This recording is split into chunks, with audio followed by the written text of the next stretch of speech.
اعوذ باللہ من الشیطان الرجیم بسم اللہ الرحمن الرحیم سورہ الاحزاب چیپٹر نمبر 33 آیت نمبر 72-73۔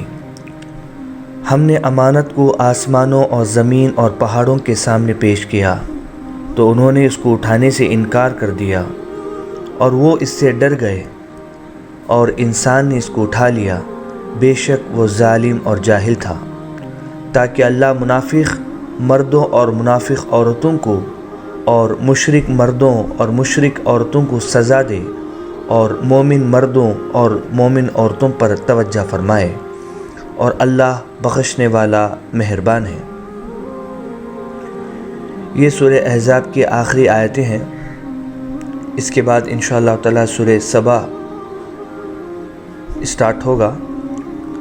اللہ سبحانہ و تعالی یہاں پر جو فرما رہا ہے کہ ہم نے امانت کو آسمان اور زمین اور پہاڑوں کے سامنے پیش کیا تو انہوں نے اس امانت کو لینے سے ڈر گئے، اور انسان کے سامنے جب پیش کیا تو اس نے اس چوائس کو قبول کر لیا اور وہ اختیارات اپنے اندر حاصل کر لیے۔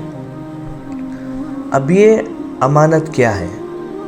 تفسیر کے اندر دیکھا جائے تو یہ جو امانت ہے وہ اختیارات ہیں۔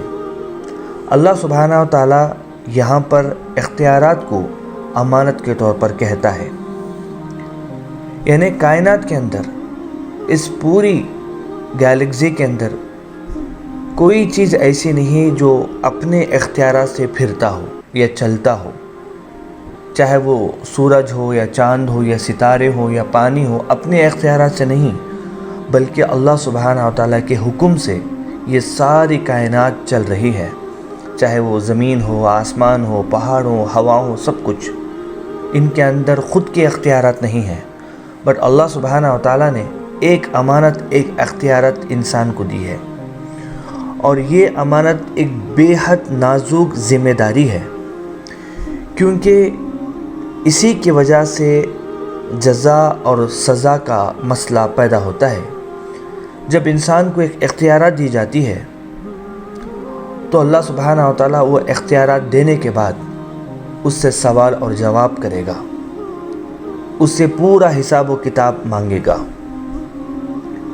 جیسے کہ حضرت عبداللہ بن عباس رضی اللہ تعالیٰ عنہ سے روایت ہے کہ اللہ تعالیٰ نے امانت کو آدم کے سامنے، آدم علیہ السلام جو پیغمبر تھے، جو سب سے پہلے انسان تھے، ان کے سامنے پیش کیا تو آدم نے پوچھا کہ یہ امانت کیا ہے؟ تو اللہ تعالیٰ نے فرمایا، اگر تم اچھا کرو گے تو اس کو اس کا بدلہ ملے گا، اگر تم برا کرو گے تو تم کو اس کی سزا دی جائے گی۔ اللہ سبحانہ و تعالیٰ یہاں پر اس دنیا کے اندر اختیارات دے کے، امانت دے کے، یہ خود ایک اللہ کا طریقہ ہے۔ اللہ نے جب انسان کے سامنے پیش کی تو اس کو قبول کر لیا۔ اب اللہ سبحانہ و تعالیٰ خود فرماتا ہے کہ انسان جو ہے ظالم اور جاہل۔ اس کے علاوہ اللہ فرماتا ہے کہ یہ اختیارات اللہ نے کیوں دیا؟ تاکہ اللہ منافقوں کو، منافق وہ لوگ ہوتے ہیں جو ظاہری طور پر مسلمانوں کی طرح ڈھونگ کرتے ہیں اور کہتے ہیں کہ ہم اللہ کی اطاعت کرنے والے ہیں، مگر اصل میں وہ جو لوگ ہوتے ہیں منافقین، وہ اسلام کو مٹانے کی کوشش کرتے ہیں۔ اور جو مشرک لوگ ہیں، جو اللہ کے ساتھ، چاہے وہ مرد ہو یا عورتیں، جو شرک کرتے ہیں، ان کے درمیان میں فیصلہ کر دے ان اختیارات کو دے کر۔ کئی لوگ یہ سوال کر سکتے ہیں کہ اللہ اگر چاہتا تو دنیا کے اندر سارے کے سارے مسلمان ہو جاتے، تو پھر اتنے لوگ جو شرک کرتے ہیں، جو کفر کرتے ہیں، اس کا کیا ہے؟